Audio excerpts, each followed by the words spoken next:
Herói do Corinthians na vitória contra o Atlético Paranaense pela Copa do Brasil, Guinegão tem um salário baixíssimo na realidade do futebol brasileiro. Vídeo de hoje do canal do Nicola fala sobre o tema e conta também por que Andréas Pereira ainda não foi anunciado no Palmeiras. Existe algum risco de o negócio cair? Bora falar ainda sobre o São Paulo, que vota nessa quinta-feira o projeto de um fundo para ser criado e colocar dinheiro em Cotia. É o primeiro passo para que o São Paulo se modernize e tente superar o Palmeiras na revelação de atletas formados nas fileiras inferiores. Falo também sobre o Flamengo ultrapassando R$500 milhão de receita com venda de atletas, o Santos encaminhando uma venda para a Ucrânia, reforço paraguaio no Vasco, as últimas de Atlético e Cruzeiro, jogo que pegou fogo em Belo Horizonte. Falo também sobre mercado, bastidores, finanças e muito mais.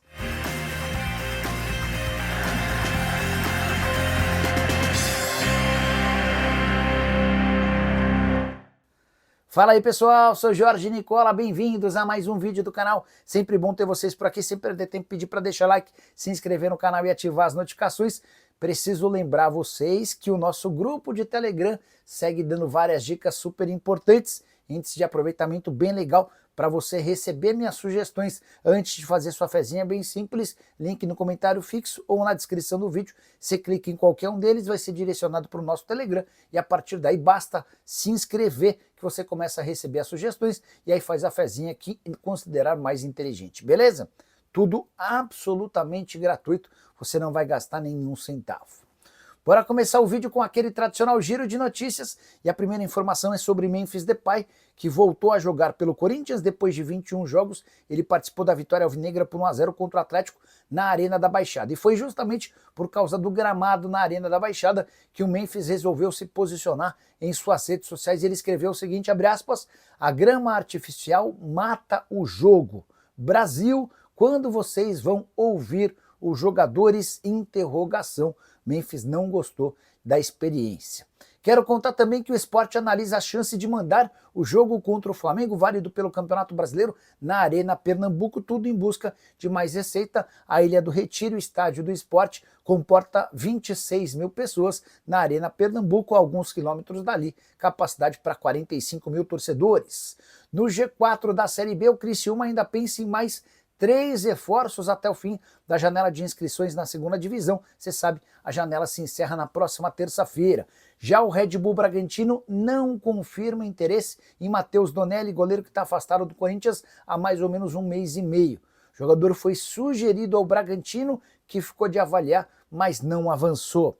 Para completar, contar que o presidente de uma torcida organizada do Vitória foi filmado dando uma lição de moral nos atletas do Vitória depois da derrota por 8-0. E em uma das frases ele fala, abre aspas, vocês foram frouxos e covardes. A partir de hoje não será mais aceito esse tipo de comportamento. A gente não vai mais passar vergonha sozinho. Se vai sofrer a minha família, vai sofrer a de todo mundo também. Fecha aspas, mais uma claríssima ameaça de torcedores organizados contra jogadores de futebol. Enquanto a gente não vê uma tragédia acontecendo, essas cenas infelizmente vão se repetir. Bora falar tudo agora sobre Atlético e Cruzeiro. Os rivais de Belo Horizonte se enfrentaram na noite dessa quarta-feira com vitória cruzeirense. Dá para dizer que o Atlético é freguês do Cruzeiro em seu estádio. A Arena MRV, recentemente inaugurada, já contou com 5 partidas entre os rivais. O Atlético venceu apenas uma vez em casa. Houve um outro empate, já são 3 vitórias cruzeirenses a da noite dessa quarta-feira, por 2-0 com gols de Fabrício Bruno e Caio Jorge, jogadores convocados para a seleção brasileira. O resultado determina que o Atlético só passa para as semifinais da Copa do Brasil se vencer o Cruzeiro no Mineirão, apenas com torcedores da Raposa, por 3 ou mais gols de diferença. Se a vitória for por 2 gols de diferença, a decisão vai para pênaltis. O Cruzeiro deu um passo importante rumo à classificação e a pressão em cima do Cuca aumentou. Assim que o apito final foi ouvido, torcedores do Galo em todo o estádio passaram a xingar o Cuca. Cuca que chegou a bater boca com torcedores na boca do túnel. O Hulk também se desentendeu com alguns torcedores. o Cuca chegou a ser flagrado discutindo com Paulo Pelaipe, o diretor de futebol da Raposa. Só para completar alguns registros importantes. Caio Jorge marcou seu primeiro gol com a camisa do Cruzeiro em um clássico contra o Galo. Quero contar também que o Atlético voltou a tropeçar dentro de casa, algo que tem se tornado comum, especialmente em competições de mata-mata. Havia perdido para o Atlético Bucaramanga e para o Flamengo, agora para o Cruzeiro. A única exceção em jogos de mata-mata recente foi a vitória de virada contra o Godoy Cruz. Pergunta que eu deixo para você, torcedor do Cruzeiro, a Raposa já passou? Para você, torcedor do Atlético, já está na hora de discutir o futuro de Cuca ou não? Gostaria de saber a sua opinião no espaço para comentário, beleza? Hora de falar sobre reforço paraguaio no Vasco. Cada dia que passa, mais um jogador chega ao Cruz Maltino. Confesso que eu não sei de onde está saindo tanto dinheiro, mas o torcedor do Vasco tem motivos para estar mais animado. O último dos reforços, Brian Grance. Esse cara é um meio-campista de só 18 anos de idade que pertence ao Olímpia e foi, no início dessa semana, colocado como um possível reforço do São Paulo. O tricolor desmentiu a negociação. A mesma imprensa paraguaia agora crava que o Brian Grance será contratado por empréstimo com opção de compra. Importante registrar que esse jogador ainda é bem jovem, nem é titular no Olímpia, mas é tratado como uma grande promessa de seu país. Ele se juntará a Thiago Mendes, volante, Robert Renan, zagueiro, Matheus França, meio atacante, e Andrés Gomes, atacante. E a lista de reforços deve aumentar nas próximas horas. Carlos Cuesta só depende da assinatura, da realização de exames médicos e da assinatura do contrato para chegar por empréstimo de 1 ano e meio junto ao Galatasaray. O acordo entre os clubes está fechado. Quero contar também que Nathan Silva segue sendo um alvo, uma alternativa do do Vasco. O Nathan Silva já foi jogador do Atlético, hoje pertence ao Pumas. A primeira oferta havia sido recusada pelo time mexicano. O Vasco melhorou as condições do negócio, restava apenas um acordo com o Atlético Mineiro. A ideia do Pumas é que o Galo ficasse só com 10% do valor final da operação, enquanto o Atlético tem direito a 20%. Preciso falar agora sobre o Santos, que encaminhou mais uma venda. Luca Meireles, atacante de 18 anos de idade, foi liberado dos treinos desde terça-feira e está embarcando rumo à Ucrânia para assinar contrato com o Shakhtar Donetsk, operação de 12 milhões de euros ou 75 milhões de reais. O Shakhtar é especialista em buscar no futebol brasileiro jogadores antes mesmo de eles estourarem no time principal. Recentemente, por exemplo, o Shakhtar pagou 10 milhões de euros e contratou o Lucas Ferreira do São Paulo.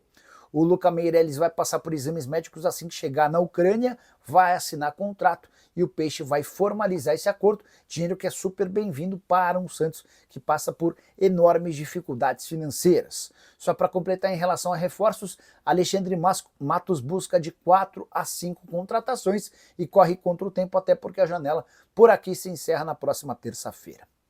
Quero falar agora sobre o Flamengo, conhecido pela fama de Gastão, mas em 2025 dá para dizer que a balança comercial do Fla entre compras e vendas é positiva. Isso porque o rubro-negro ultrapassou 500 milhões de reais de receita com vendas de atletas depois da transferência de Matheus Gonçalves, o meio atacante de 19 anos de idade, vai reforçar o Al-Ahly, negócio que gira na casa dos 50 milhões de reais. Com mais essa transferência, o Fla alcança 513 milhões de reais com transferências de atletas. O Wesley foi o mais caro de todos, 162 milhões de reais com destino a Roma. O Gerson custou 161 milhões com destino ao Zenit. O Alcaraz foi comprado pelo Everton por 96 milhões de reais. Fabrício Bruno havia trocado o Fla pelo Cruzeiro no início do ano por 44 milhões de reais. Já Matheus Gonçalves se junta a essa lista de bons valores com 50 milhões de reais. Como o Flamengo gastou até aqui 277 milhões com contratações de atletas, o saldo é positivo em 236 milhões de reais. Aí você deve estar se perguntando, mas Nicola, o Flamengo contratou um monte de jogador de nome, poderoso, e só gastou 277 milhões? Esse valor se refere à aquisição de direitos econômicos, ou seja, de jogadores que pertenciam a outros clubes. Vou citar um exemplo, Samuel Lino, comprado por mais de 140 milhões de reais. Carrascal, que custou cerca de 12 milhões de euros. Não entram nessa conta o Jorginho, que havia rescindido seu contrato com o Arsenal, o Saul, que havia ficado livre do vínculo com o Atlético de Madrid, e o Danilo, que já não tinha mais contrato com a Juventus da Itália. Bora te explicar agora como é que vai funcionar a votação nessa quinta-feira no São Paulo em relação a um fundo de investimentos para Cotia.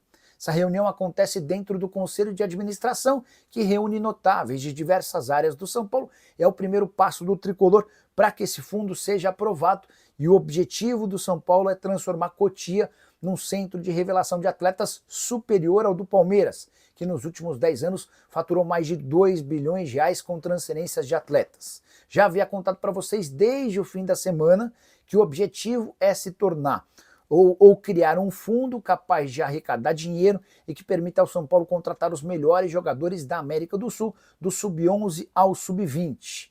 Os membros do Conselho de Administração vão ter a chance de aprovar ou não um projeto estruturado em formato de FIP, Fundo de Investimentos em Participações. Quem atua de forma definitiva nesse acordo é a Galápagos. Nada a ver com o FIDIC, trata-se de um outro fundo, mas com o mesmo suporte e aporte da Galápagos. A empresa já se disponibilizou a colocar 200 milhões de reais, que serão utilizados pelo tricolor para buscar os principais jogadores dos países vizinhos. Existe uma possibilidade real de o Marinacks também fazer parte do acordo. Antes de o Marinacks entrar, há a necessidade da aprovação desse fundo.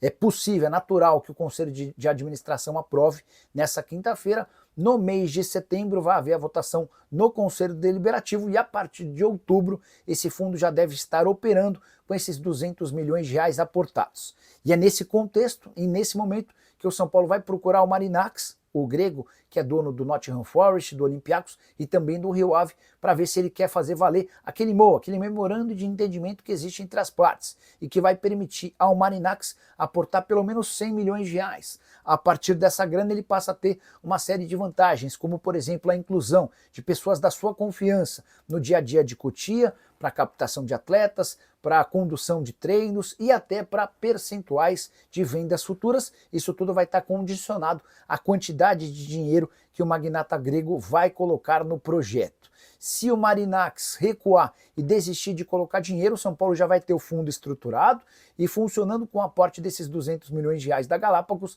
e ele vai buscar outros parceiros, tudo para fazer com que o perfil de atletas em Cotia melhore. Hoje o São Paulo avalia ter 75% dos atletas em Cotia de um nível C, enquanto 25% são de níveis A e B, nível A e B são níveis de jogadores melhores. Com esse aporte financeiro, o São Paulo entende que vai ser capaz de inverter a pirâmide, tendo 75% de atletas das categorias ou de níveis A e B e ficando com apenas 25% de atletas de nível C. Hora de falar sobre Andréas Pereira para te explicar por que o meio-campista ainda não foi anunciado como reforço do Palmeiras, levando em consideração que Verdão e Fulham já haviam chegado a um acordo desde terça-feira. Não há problema algum. O Andréas Pereira pediu mais alguns dias ao Palmeiras para cuidar da sua mudança definitiva de Londres para São Paulo. Ele está há bastante tempo por lá e está tocando uma mudança bastante significativa. Palmeiras entendeu, até porque não poderia utilizá-lo no clássico de domingo contra o Corinthians. A apresentação vai acontecer a qualquer momento e a estreia do Andréas Pereira vai ser preparada para que ele esteja à disposição para os confrontos contra o River Plate na Libertadores da América depois da data FIFA. É possível que enquanto você esteja assistindo a esse vídeo, o Andréas Pereira já tenha até desembarcado em São Paulo.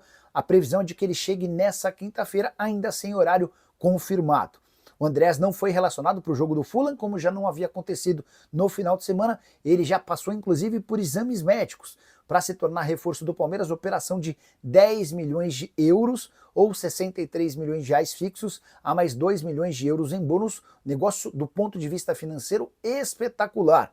O Palmeiras quase contratou o Andréas Pereira em janeiro, pagando muito mais. A oferta era de 20 milhões de euros fixos, mais 4 milhões de euros em bônus. Isso significa que o Palmeiras está comprando o mesmo jogador 6 meses depois pela metade do preço. Andréas Pereira, que pode fazer a função de um Richard Rios ou até jogar um pouco mais avançado como um camisa 10.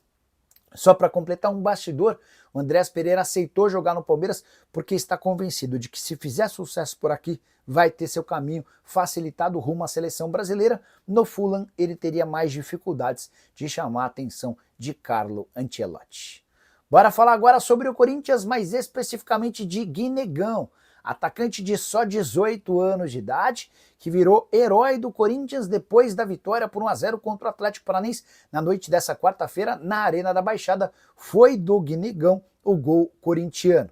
Atleta que inclusive fez 3 gols nos últimos 3 jogos, já havia balançado as redes do Juventude e também do Vasco da Gama. Importante, o Guinegão ganha apenas R$20 mil por mês. Aí você deve estar pensando, mas não é um salário ruim. Na realidade do futebol, especialmente para um clube como o Corinthians, cuja capacidade de faturamento gira na casa de R$1 bilhão por temporada, esses R$20 mil são dinheiro de pinga. O grande problema é que quando você tem um salário baixo de um atleta, a multa rescisória no Brasil é baixa. Hoje, para tirar o Guinegão, bastam R$40 milhões. O torcedor do Corinthians não precisa se preocupar, até porque o Guinegão, que está desde os 9 anos de idade no Corinthians, não tem nenhuma intenção de trocar o Corinthians por um rival. Diretoria alvinegra, inclusive na última terça-feira, antes da viagem para Curitiba, já havia alinhado uma renovação de contrato com o Gui. O vínculo atual, que se encerra em dezembro de 27, vai passar a ter 5 anos de duração e vai permitir ao Guinegão um belo reajuste salarial que vai aumentar consideravelmente sua multa rescisória. E a preocupação em relação a esse novo contrato se justifica, até porque 2 times da Inglaterra já haviam sondado a situação do atleta, de enorme potencial e que tem se mostrado alguém com personalidade. Uma das grandes dúvidas em relação a atletas formados na base é se caras que se destacam nas fileiras inferiores vão ter coragem e personalidade para jogar no time de cima, e o Guinegão tem deixado isso bem claro. Só para completar o noticiário alvinegro, contar que Rodrigo Garro completou 16 partidas sem balançar as redes, é seu maior jejum com a camisa do Corinthians, se igualando ao da temporada passada de 2024. Já Memphis Depay, que voltou a jogar após 21 dias, entrou na reta final da partida e vai ser preparado agora para enfrentar o Palmeiras no domingo e também na partida de volta em 11 de setembro contra o Furacão.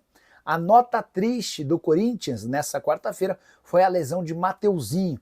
Ele sentiu uma lesão muscular e deve desfalcar o Corinthians possivelmente no clássico de domingo contra o Palmeiras e também na partida de volta contra o Atlético Paranaense. O Corinthians não tem um reserva no restante do jogo contra o Furacão. A experiência se deu com o Félix Torres, que não deu conta do recado. Só para fechar de vez, registrar uma curiosidade: o Corinthians tem 5 jogos na Copa do Brasil dessa temporada. Sabe quantas vitórias? 5. 100% de aproveitamento, com 6 gols marcados e nenhum gol sofrido. Curtiu o vídeo? Não esquece de deixar like, de se inscrever no canal. A gente se encontra mais tarde, tem mais 2 vídeos para vocês. Tchau!